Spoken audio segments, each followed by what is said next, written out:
Excellencies, ladies and gentlemen, Namaskar and a very good morning to all of you. It's a great pleasure to join you all this morning.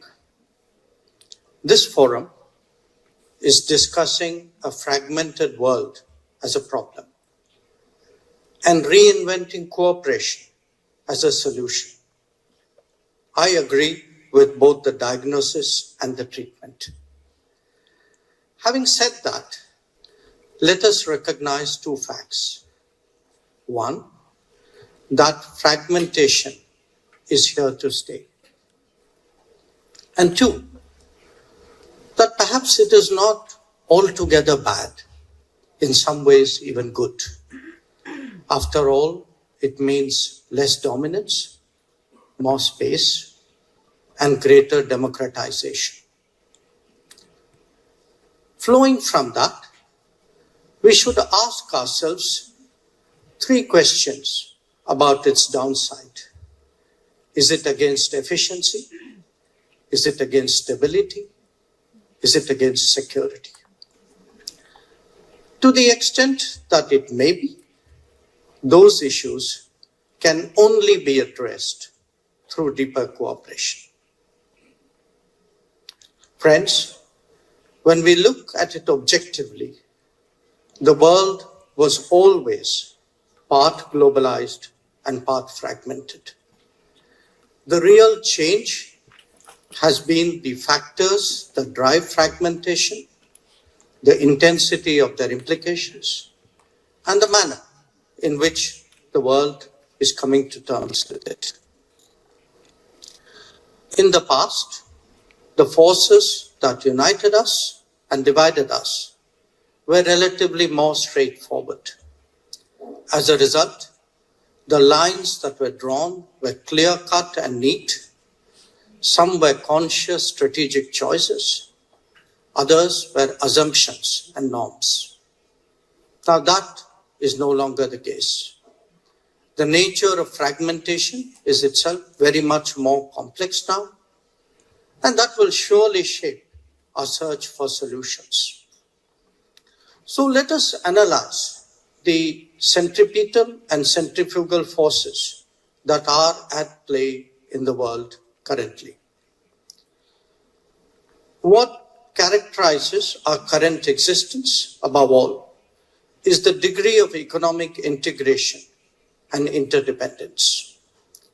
The world is increasingly about supply chains, their efficiency, and their resilience.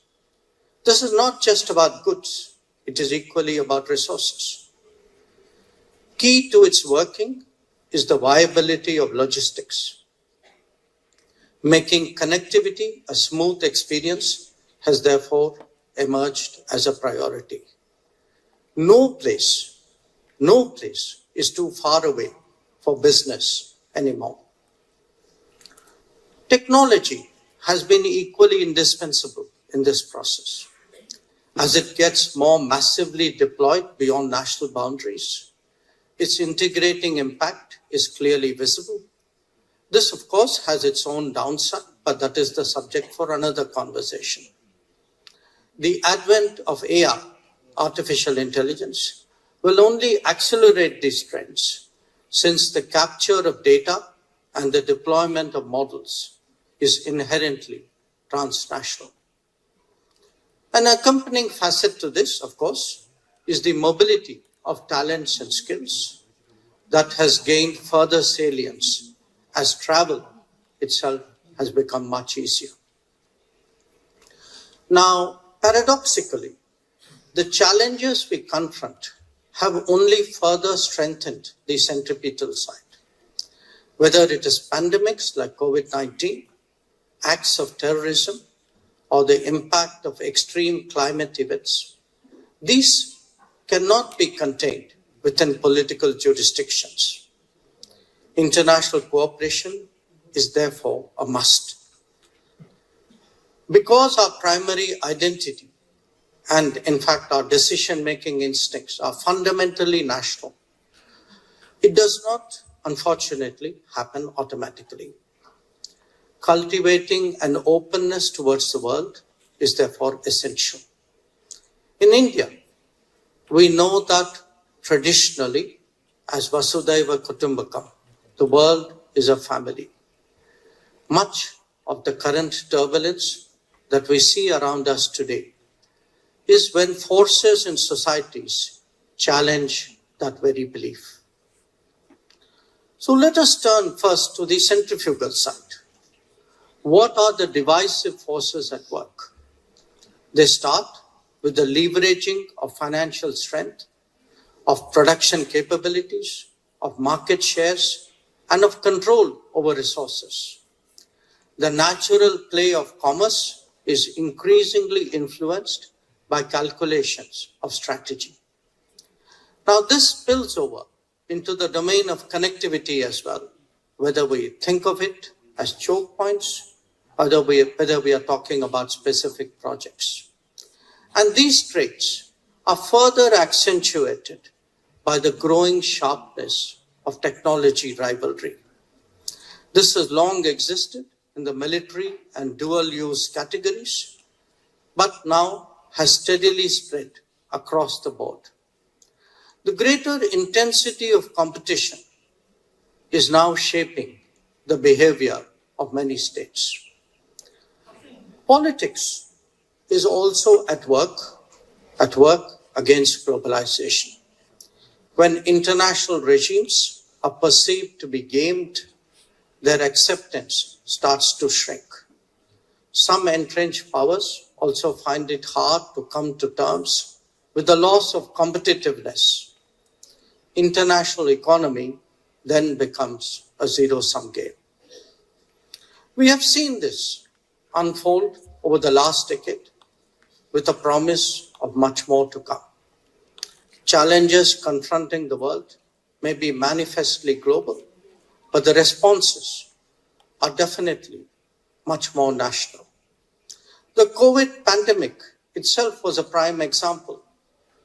When it comes to countering terrorism, it has given rise to double standards.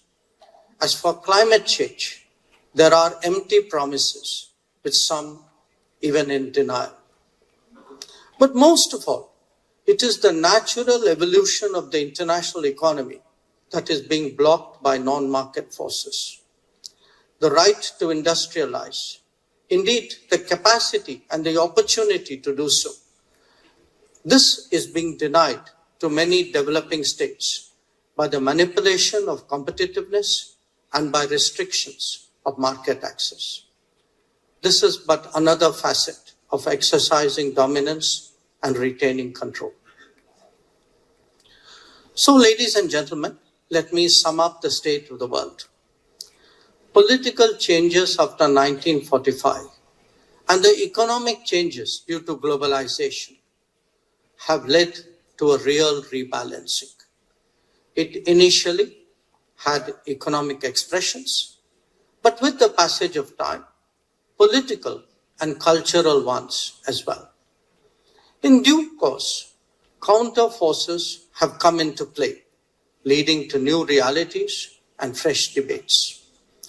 But the predicament of the world is not just structural, it is also behavioral. The world is today witnessing greater weaponization of everything. We are seeing higher risk-taking and a politics that is suited to, in a way, driven by the social media era. The inclination to assert differentials is greater. Capabilities, too, are deployed with less hesitation. Technology advancement is itself encouraging such traits. As the interests of a few are openly prioritized, its costs to the many are less considered. This can only be countered, and it must be countered, by cooperation on more issues with greater players. At the end of the day, it is only then we will see whether multipolarity really delivers. So how does the world reinvent cooperation in this fragmented scenario? To my mind, by essentially 5 steps.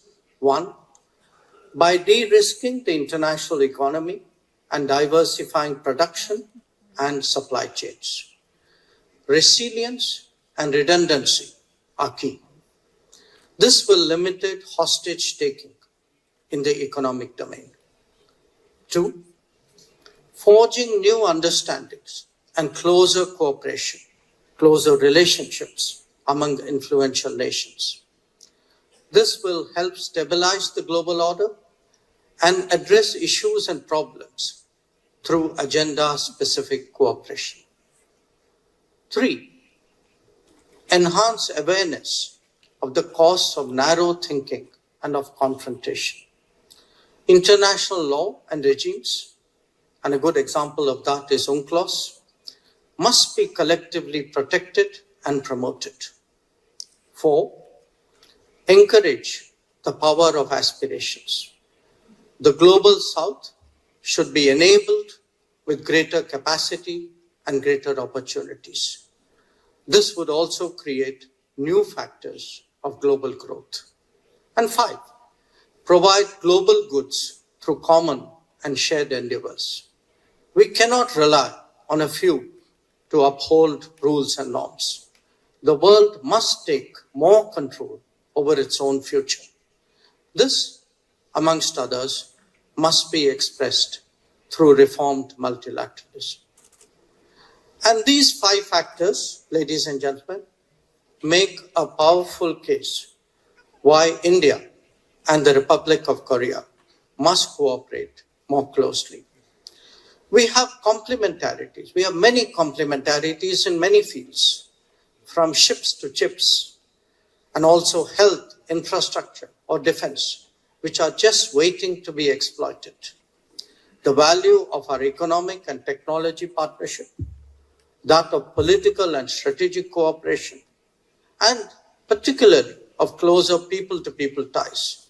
These were the subjects of my meetings yesterday, my bilateral meetings yesterday in Seoul. And I thank the organizers of Jeju Forum for this opportunity to present that as an argument in the global context as well. Thank you very much for your